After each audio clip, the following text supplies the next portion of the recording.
नमस्कार दोस्तों, एक बार फिर हमारे YouTube चैनल में आप लोगों का हार्दिक स्वागत है। लेटेस्ट अपडेट निकल कर आई कि 1 करोड़ से ज़्यादा केंद्रीय कर्मचारियों पेंशन भोगियों के लिए आ गई अब बड़ी खुशखबरी। अगले 5 महीने में आएगा 8वां वेतन आयोग। 18,000 नहीं 34,560 रुपये होगी मिनिमम बेसिक सैलरी।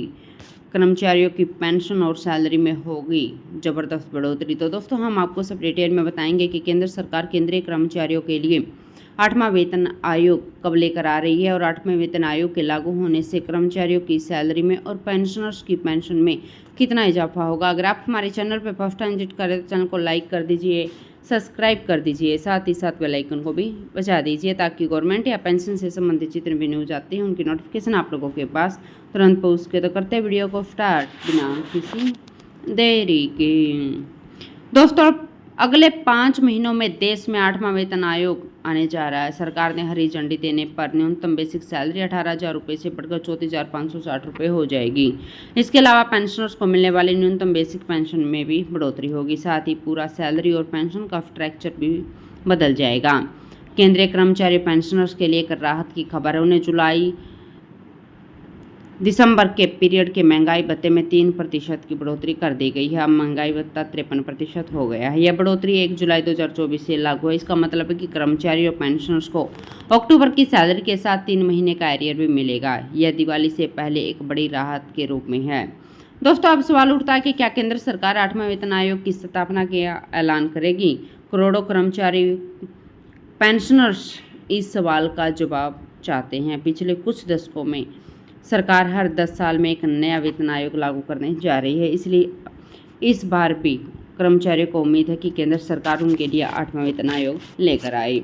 ऐसी उम्मीद है कि सरकार आगामी बजट 2025 में 8वें वेतन आयोग की घोषणा कर सकती है। एक यूनियन नेता ने कहा कि अगर सरकार बजट के दौरान यह ऐलान करती है और इसे लागू करती है तो पिछली बार 7वें वेतन आयोग को रिपोर्ट तैयार करने में 18 महीने से अधिक का समय लगा था, तो इसे जनवरी 2016 से लागू किया गया था। तो 8वें वेतन आयोग को भी 2026 तक लागू किया जा सकता है।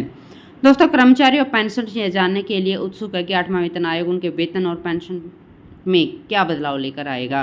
पिछले 6ठे और 7वें वेतन आयोग के दौरान कर्मचारी संघ ने फिटमेंट फैक्टर 3.68 की मांग की थी, लेकिन सरकार ने इसे 2.57 तय किया। यह फिटमेंट फैक्टर वेतन और पेंशन की कैलकुलेशन के लिए एक महत्वपूर्ण मापदंड था। दोस्तों, 2.57 फिटमेंट फैक्टर से न्यूनतम बेसिक पे 7,000 रुपये से बढ़कर 18,000 रुपये कर दी गई। इसी के तहत न्यूनतम पेंशन भी 3,500 रुपये से बढ़ाकर 9,000 रुपये कर दी गई और अधिकतम वेतन 2,50,000 रुपये और अधिकतम पेंशन 1,25,000 रुपये तय की गई थी। इस बार भी फिटमेंट फैक्टर को लेकर चर्चाएं हो रही है। पिछली बार 3.68 के फिटमेंट फैक्टर की मांग थी, लेकिन सरकार ने इसे 2.57 पर लागू किया। अब संभावना है कि 8वें वेतन आयोग में फिटमेंट फैक्टर 1.92 हो सकता है। अगर 1.92 का फैक्टर तैयार होता है तो मौजूदा न्यूनतम वेतन 18,000 रुपये से बढ़कर 34,560 रुपये हो जाएगा। इसी तरह से न्यूनतम पेंशन भी 17,280 रुपये की उम्मीद है। कुल मिलाकर 8वें वेतन आयोग की घोषणा को लेकर कर्मचारी और पेंशनर्स को काफ़ी उम्मीदें हैं। अगर बजट 2025 के दौरान इसकी स्थापना का ऐलान होता है तो सरकारी कर्मचारियों की आर्थिक भविष्य के लिए एक बड़ी राहत मिलेगी। तो दोस्तों, आज के लिए इतना ही। मिलते हैं नेक्स्ट वीडियो में। तब तक के लिए जय हिंद, जय भारत।